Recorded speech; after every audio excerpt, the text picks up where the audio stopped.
right, looks like it's 4. So I will call to order this meeting of the Salina Heritage Commission for Wednesday, April 30th, 2025. Can staff confirm the Kansas Open Meeting Act required notice has been properly provided? Yes, I can confirm the packet was posted and the required notice was provided. Okay. Item 1.3, roll call, please. I'll call roll. Commissioner Sydow. Here. Commissioner Gilmore. Here. Commissioner Gillum. Here. Commissioner Walter Mangis. Commissioner Sorrell. Here. Chair Martin. Here. So we have a quorum of 5 members present, and we have provided notice of today's meeting to the public, so we can move forward with today's meeting agenda. All right. Item 2.1 is the approval of the minutes of the January 22nd, 2025 Special Heritage Commission meeting. If you want to take a minute to look over those. If you have any questions or corrections, you can let staff know. Otherwise, I would entertain a motion to approve. I would move to approve. All right. Do I have a second? Second. All those in favor? Say Aye. Aye. All right. Motion carries to approve the minutes as presented of the January 22nd, 2025 meeting. Item 3, new business. Item 3.1, presentation on deconstruction as an alternative to building demolition. Thank you, Mr. Chair. Some of you may recall, we've had an ongoing case with a property located at the northwest corner of North Santa Fe of Santa Fe and Crawford at the northwest corner. And part of the unresolved issue on that was a plan to put up a screening fence.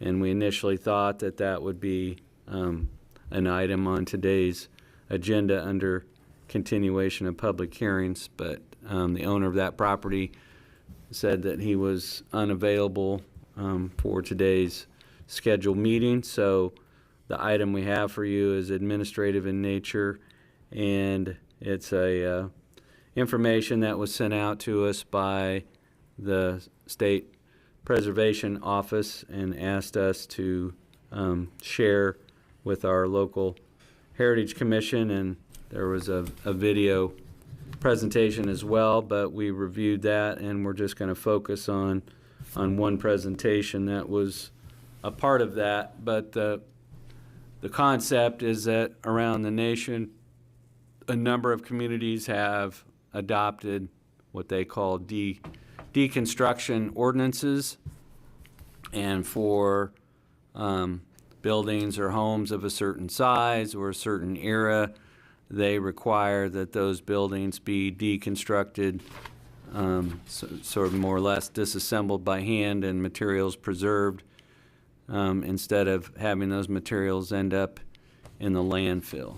And so we're not necessarily promoting or endorsing that, but this is just a kind of an educational piece to see something that's becoming a trend around the nation, and a particular focus on historic buildings and historic building materials. But as far as what happens here locally, some people have observed that they don't think the demolition of the former Holiday Inn Holidome is proceeding fast enough, and a lot of that is simply the capacity of our local landfill to accept that much building debris and how much that they can haul off and take to the landfill on any given day. And so sometimes they've used up their allotted space that they can take to the landfill by 9 o'clock in the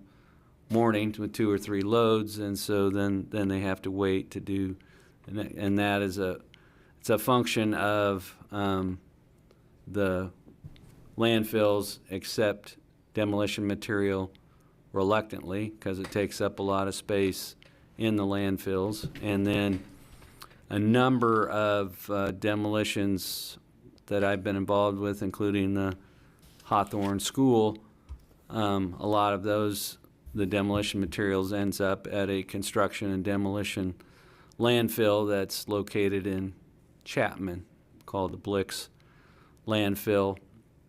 But a lot of demolition contractors don't want to haul their debris all the way to Chapman. And so at the hotel on West Crawford, that demolition debris is all ending up in the Salina landfill for the most part.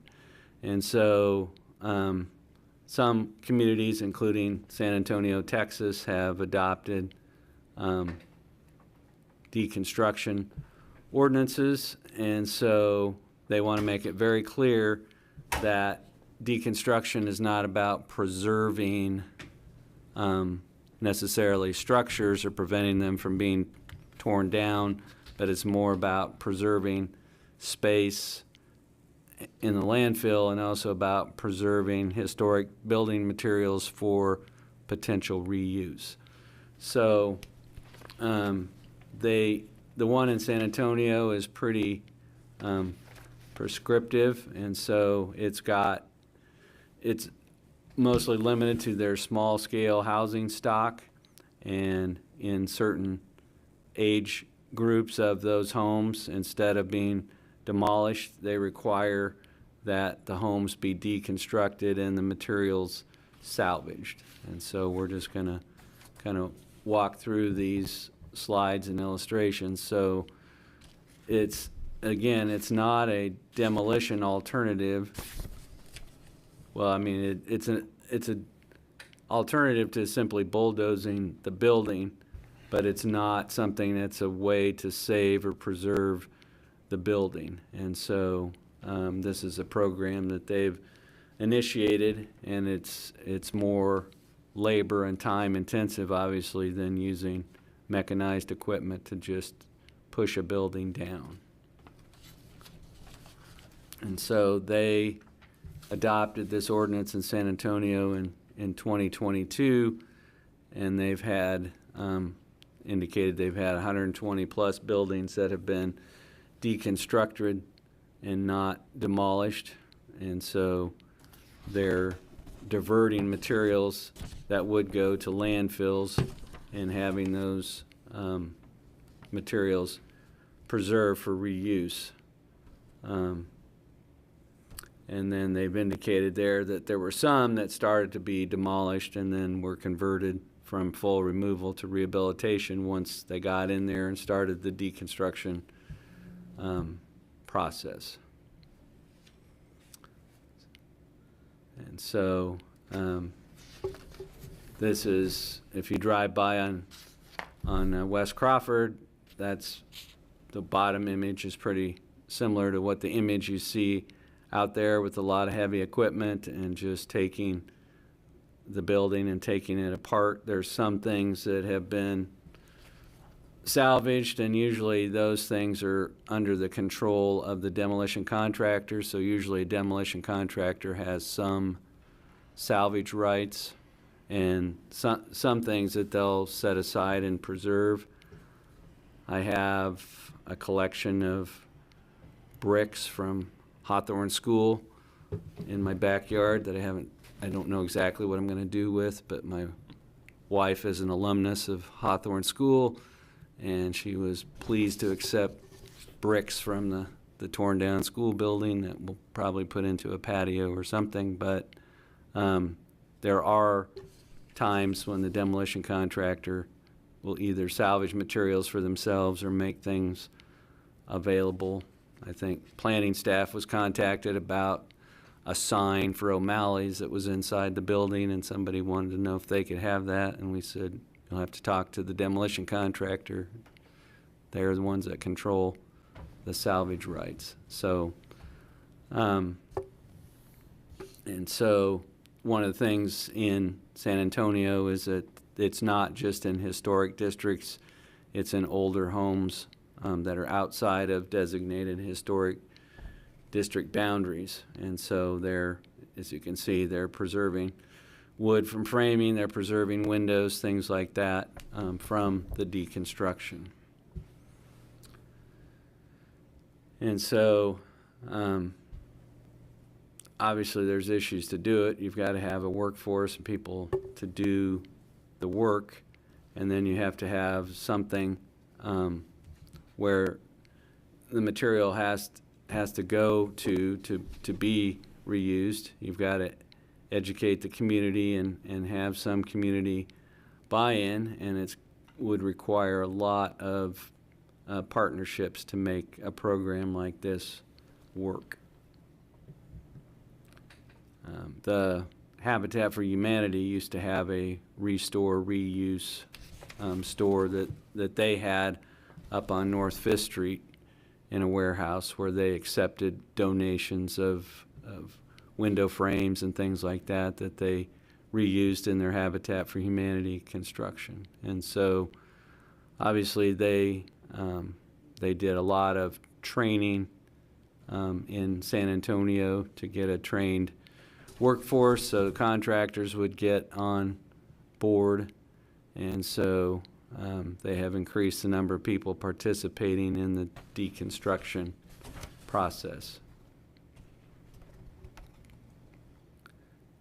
And so these are just examples, and you could see that it's pretty labor intensive, and there's quite a few people on the job site doing this as opposed to a purely mechanized demolition. And so I assume they have a lot of volunteers and trained volunteers, but they had to set up a network. And some communities we've seen they have a pool of money and they will give grants to people who are willing to do a deconstruction project to incentivize deconstruction as opposed to demolition. And so they have set up places to accept. You have to have a place to accept and store those materials and make them available for reuse. And so this is an example of where those materials are ending up, at least in San Antonio. And so, and this is, I guess they're comparing it to being an organ donor. I don't know if that's an apt comparison, but they're talking about essentially preserving the usable and preservable materials from a home or building that's deconstructed to be recovered and to be reused and to stay out of the landfill. And so a number of these communities have websites that are devoted to their programs, and obviously it would require a lot of public education and participation. And then I guess one of the other spin-offs was using those materials to create public art in addition to reuse and construction. So obviously they have received a number of grants to incentivize and subsidize this program, and so it appears that they've got some foundation grants as well as solid waste grants to try to maintain landfill capacity. And so this is kind of their best practices of how it got started and how it could work. And so they phased the ordinance in, and so the first was homes in the 1920 to 1945 period, and then they grew it to homes in the 1945 to 1960 period and gained an understanding of what type of materials could actually be recovered. And so things, just drafting a code and making it a requirement it's not going to work. You're going to have public education and certification and then try to report back that it's actually working. And so the end result, again, is it's more about reuse of historic materials and protecting landfills and not about actually preserving the structures. And so we just wanted to present this to you as food for thought, and the only application I could see that happening within the city of Salina is that you might be posed with a situation of a unique historic building or structure, or perhaps an historic home, and as opposed to requiring or having a deconstruction ordinance like some of these communities, it would seem like on a case-by-case basis that the Heritage Commission could, in a particular case, require of a particularly unique or notable structure that the structure be deconstructed, as if you were posed with a request to approve a demolition or demolition permit, that you would have the discretion to require that to be deconstructed and as many materials preserved as possible, if the commission deemed it appropriate in a particular case. But it doesn't seem like, for a community the size of Salina, that having that as a citywide ordinance, that would be quite an undertaking. But this has been shared with us by the State Historic Preservation Office. They wanted us to share these concepts with the local Heritage Commission, and so we're just bringing this forward as food for thought, as an alternative to simply bulldozing a building. So I don't know if any of you have any thoughts about the practicality of that. I guess Maggie would know a lot more about salvaging and reuse of materials than probably any of us here in the room, so you may have a thought about how actually practical that is. And you've been inside a lot of older buildings downtown, so. Yeah, I think it just varies on the material, and salvaging materials is easier said than done sometimes. So I think it just depends on what it is, the condition of it. But like this packet kind of points out, there's a lot of moving parts to it. You would have to have people that were very specialized in determining which materials could be salvaged and how to salvage them correctly. And I'm not sure that our local contractors would be able to do that without additional training. It seemed like it would take, one, additional training, and two, a lot of volunteers or additional manpower to do the kind of manual sorting and sifting and those types of things. But it's a concept that's gained some traction around the country, and so we wanted to share that with you, that it might have some applications in a particular case. And it ended up being reinforced as a requirement. But one of the notable things, if you drive by the Heritage at Hawthorne Apartments on North 9th Street, when they removed the Hawthorne School, they took the arch that was over the east opening for the school, and they took that off intact, and then they attached that to the clubhouse building that they have for those apartments. And so that was an example of the building was not saved, but that was removed intact and reused.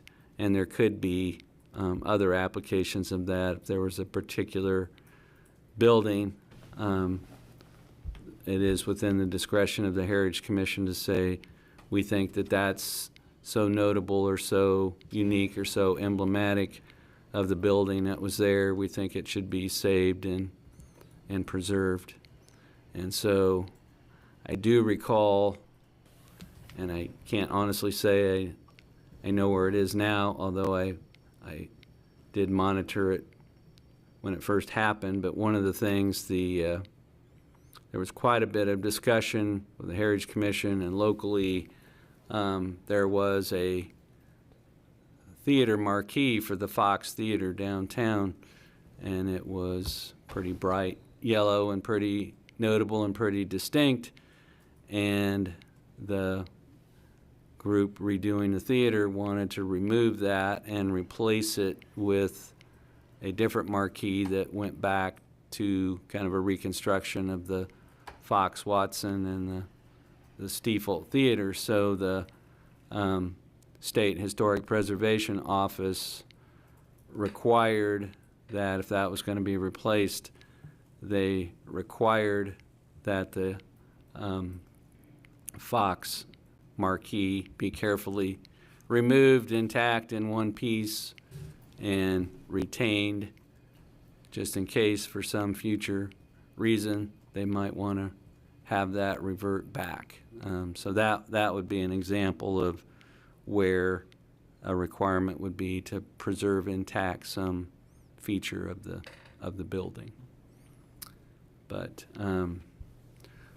we're gonna following the meeting, we'll send you out a link that we received from the State Historic Preservation Office where there's a video that provides additional information about that. But we thought rather than just sending you a link to a video, we would just introduce the topic here, and if you're interested further, you can see a panel discussion on this from a number of perspectives and a number of communities. But this is not an action item or recommendation item. We just wanted to have an opportunity to introduce this topic to you.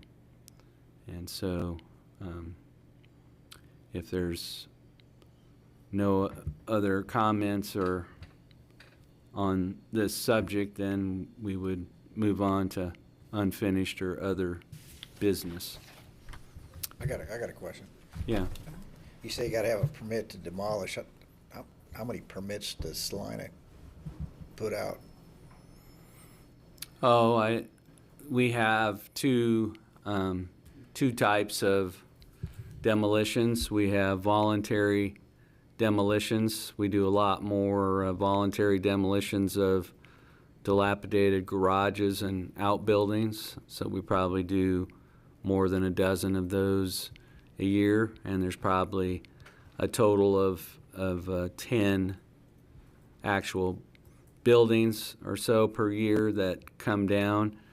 And right now we're being pretty active. We have a designated inspector, and that's all they do is dangerous structure inspections. And so there are cases where you have an owner without means, you have an owner that might be incarcerated, you might have an owner that's not cooperative, and in those cases the city commission can declare a structure to be a dangerous structure and order it to be demolished.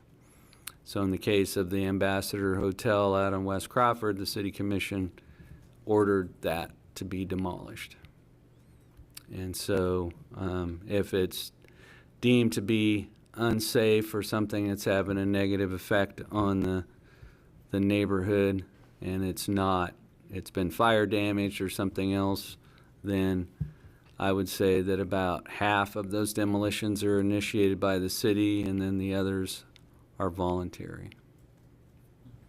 The one most touched on this body was a house in the 600 block of South Santa Fe, which was determined to be a dangerous structure, and this body reviewed that, and then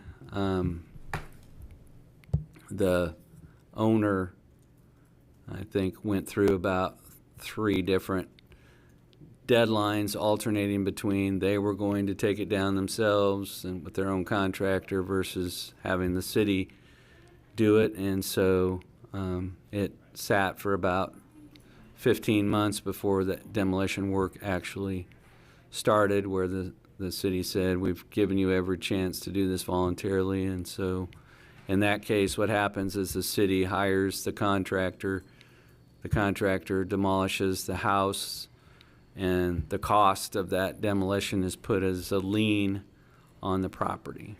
And so it becomes a vacant lot. Somebody wants to buy it and use it or build something on it, they have to pay that lien off to pay off the demolition costs. So the city recoups the cost by putting a lien on the property.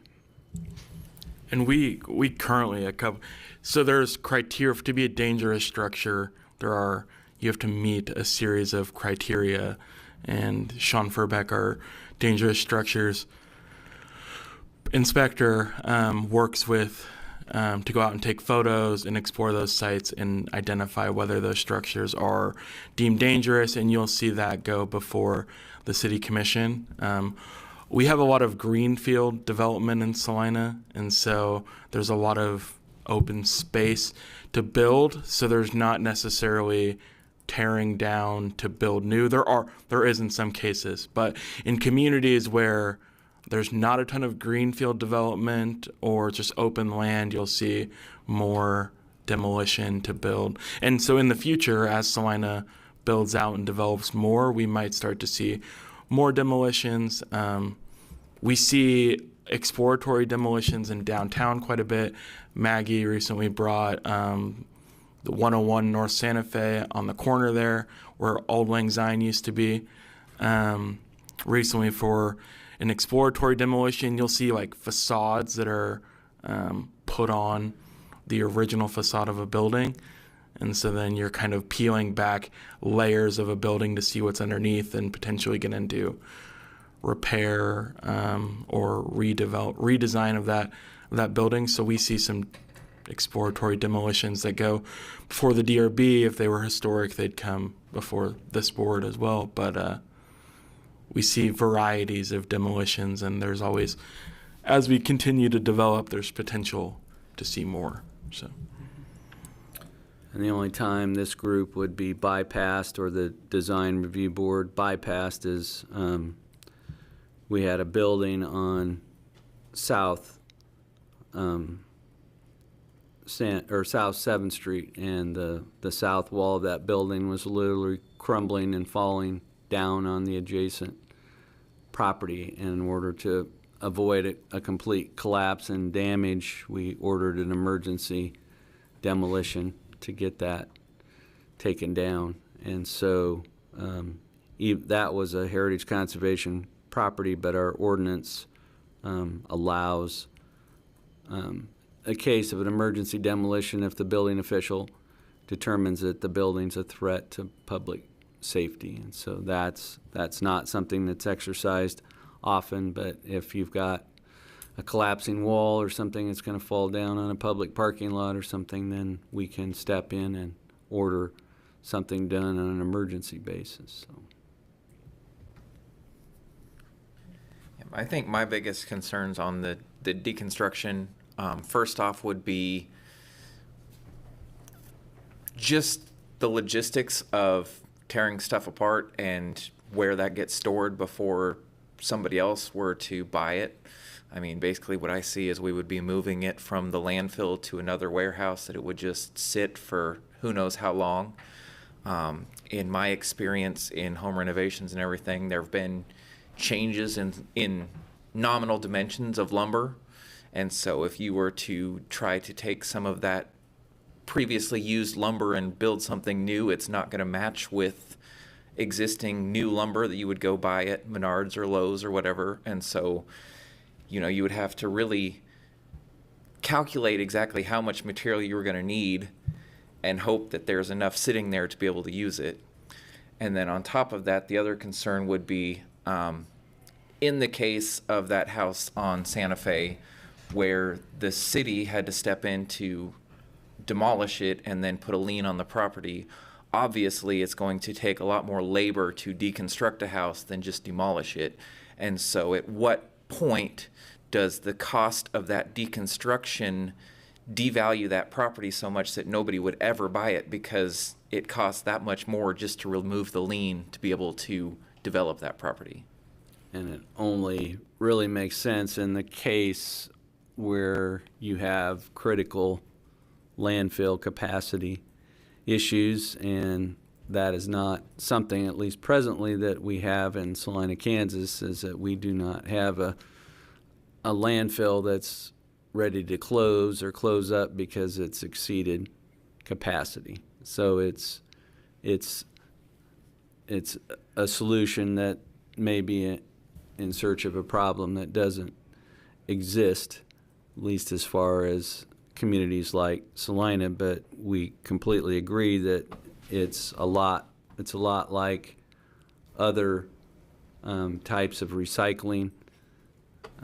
Sometimes you do sorting of recyclable materials and you think that they're going to get recycled, and it turns out they go somewhere, they don't get recycled, and they end up in some other landfill, just not ours. And so there has to be a identifiable, tangible market for those materials to be reused and not just taken somewhere and stored.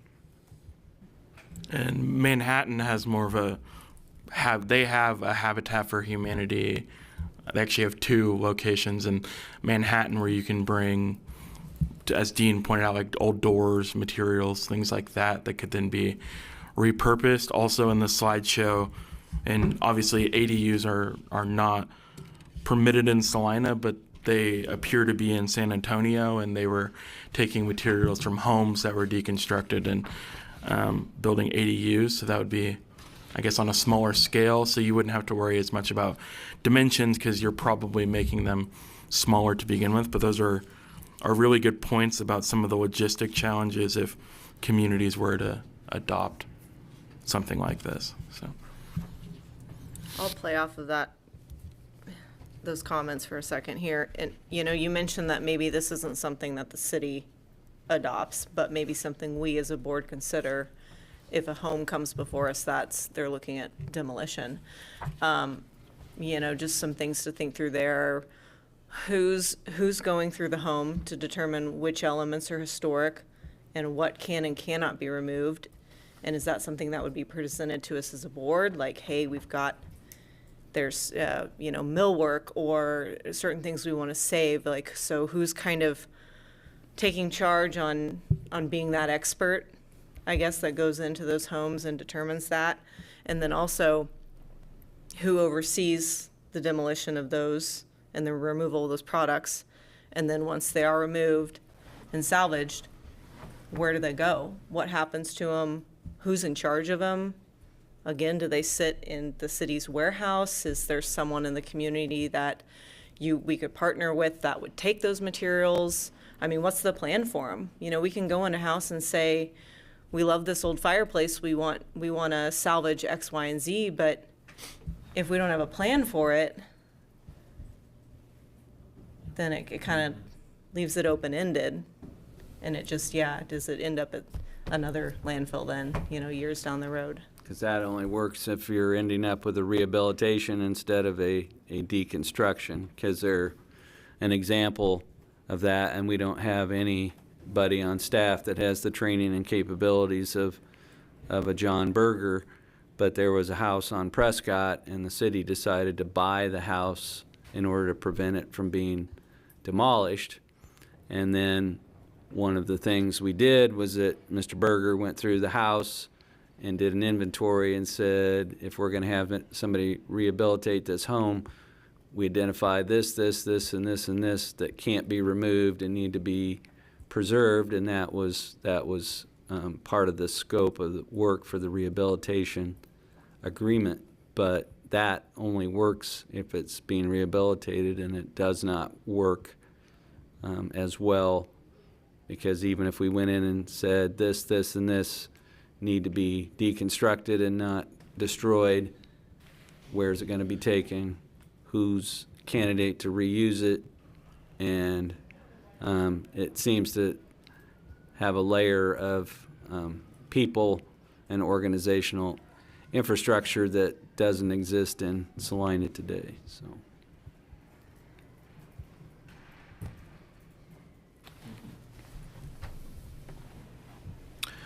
Definitely something to think about. I appreciate the information, Dean and staff.